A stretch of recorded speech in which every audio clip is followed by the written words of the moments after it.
ಹರ ಹರ ಮಹಾದೇವ್. ಎಲ್ರಿಗೂ ನಮಸ್ಕಾರ. ನಾನು ನಿಮ್ಮ ತುಮಕೂರು ಹುಡುಗ ಮ್ಯಾಡ್ ಬ್ರೋ ಶಿವು. ಹಾಗೆ ಎಲ್ಲರೂ ಚೆನ್ನಾಗಿದ್ದೀರ ಅಂದ್ಕೊಂಡಿದ್ದೀನಿ. ನಾನು ಸೂಪರಾಗಿದ್ದೀನಿ. ಹಾಗೆ ಇವತ್ತಿನ 19ನೇ ದಿನದ ಜರ್ನಿ ಇಲ್ಲಿಂದ ಶ್ರೀಶೈಲಂ 39 ಕಿಲೋಮೀಟ್ರ್ ಇದೆ. Full ghat section road. ಸಿಕ್ಕಾಪಟ್ಟೆ ಕಷ್ಟ ಆಯ್ತು ಇವತ್ತು. ಬಟ್ ಒಂದು ಎಕ್ಸ್ಪೀರಿಯೆನ್ಸ್ ಕೂಡ ಆಯಿತು. ಇಲ್ಲಿ ಯಾವುದೇ ಹೋಟ್ಲು ಕೂಡ ಇಲ್ಲ. ಹಾಗೆ ಹೊಟ್ಟೆ ಸಿತಾಯಿತು. ಹಿಂಗೆ ಡ್ರೈ ಫ್ರೂಟ್ಸ್ ಕೊಟ್ಟಿದ್ದರು, ದ್ರಾಕ್ಷಿ, ಗೋಡಂಬಿ, ಬಾದಾಮಿ ಹಿಂಗೆ ಕೊಟ್ಟಿದ್ದರು. ಅದನ್ನು ತಿನ್ಕೊಂಡು ಇಲ್ಲಿಂದ ಹೊರಟೆ. ಮುಂದೆ ಎಲ್ಲಾದರೂ ಹೋಟ್ಲು ಸಿಗ್ಬೋದು ಅಂದ್ಕೊಂಡು ಹೊರಟೆ. ಬಟ್ ಎಲ್ಲೂ ಸಿಗಲಿಲ್ಲ. ಮತ್ತೆ ತಿರುಗಿ 10:15 ಆದರೂ ಕೂಡ ಎಲ್ಲೂ ಹೋಟ್ಲು ಎಲ್ಲೂ ಸಿಗಲಿಲ್ಲ.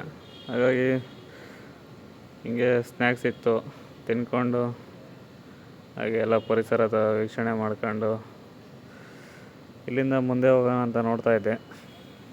ಆದರೂ ಇಲ್ಲಿನ ಪರಿಸರ ನೋಡಿ ಮನಸ್ಸಾಗಲಿಲ್ಲ. ಹಾಗೆ ಒಂದು ಸ್ವಲ್ಪ ಹೊತ್ತು ರೆಸ್ಟ್ ಮಾಡ್ಕೊಂಡು ಅಲ್ಲಿಂದ ಸೀದಾ ಹೊರಟೆ. ಇನ್ನೇನು ಇಲ್ಲೇ ಸಿಗ್ಬೋದು ಅಂದ್ಕೊಂಡು ಮುಂದೆ ಹೊರಟಿದ್ದೀನಿ. ನೋಡಿ, ಎಲ್ಲಿ ನೋಡಿದ್ರು ಯಾವುದೋ ಹಳ್ಳಿ ಇಲ್ಲ, ಏನಿಲ್ಲ. 34 ಕಿಲೋಮೀಟ್ರು ಫುಲ್ಲು ಘಾಟ್ ಸೆಕ್ಷನ್ನು.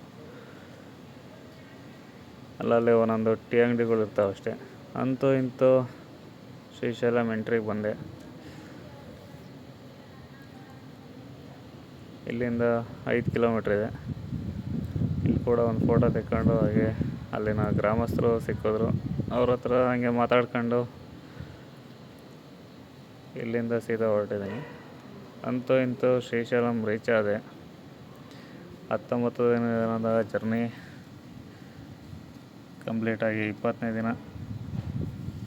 ಅಲ್ಲಿ ಕೂಡ ಪಂಚರ್ ಬೇರೆ ಆಯಿತು. ಪಂಚರ್ ಹಾಕ್ಕೊಂಡು ಇಲ್ಲಿ ಬಂದು ಪಂಚರ್ ಹಾಕ್ಕೊಂಡು ಇಲ್ಲಿನ ಒಂದು ಮಠಗಳಲ್ಲಿ ರೂಮ್ಗಳು ಕೇಳಿದೆ. ರೂಮು ಎಲ್ಲೂ ಕೊಡಲ್ಲ ಅಂತಿದ್ದಾರೆ.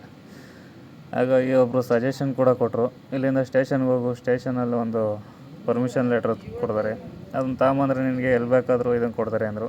ಹಾಗಾಗಿ ನೋಡಿ, ಇದೆ ಪರ್ಮಿಷನ್ ಕೊಟ್ಟರು. ಅಲ್ಲಿಂದ ಸೀದಾ ಸಾರಂಗ್ ಮಠ ಅಂತ ಇದೆ ನಮ್ಮ ಕರ್ನಾಟಕದ್ದು.